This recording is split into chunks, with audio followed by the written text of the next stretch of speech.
Part 1. Ruth.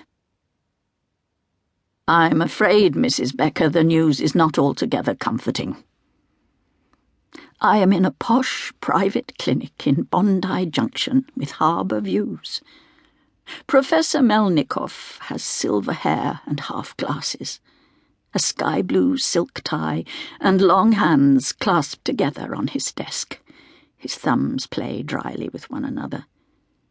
I wonder whether this man has been trained to deal with the people around the body part of interest to him.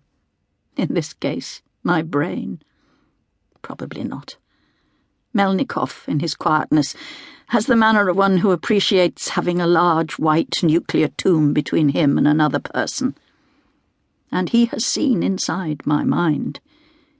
He is preparing to tell me the shape and weight and creeping betrayals of it.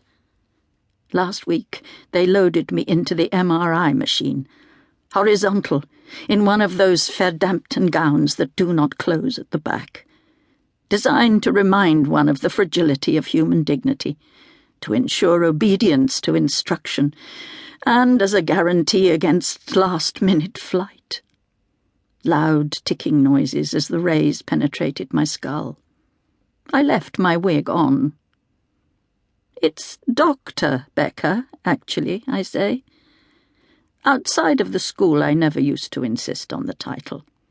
But I have found, with increasing age, that humility suits me less. 10 years ago, I decided I didn't like being treated like an old woman, so I resumed full and fierce use of the honorific.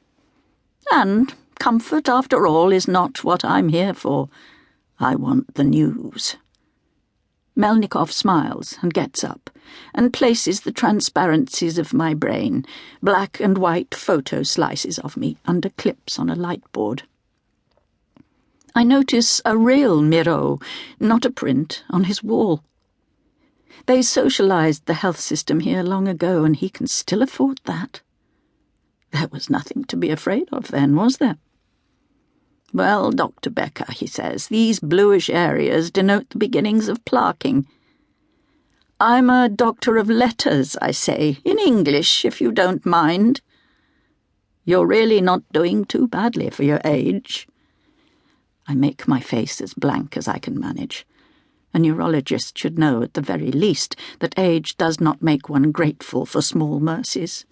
I feel sane enough, young enough, to experience loss as loss. Then again, nothing and no one has been able to kill me yet. Melnikoff returns my gaze mildly, his fingertips together. He has a soft unhurriedness in his dealings with me. Perhaps he likes me. The thought comes as a small shock. It's the beginning of deficit accumulation.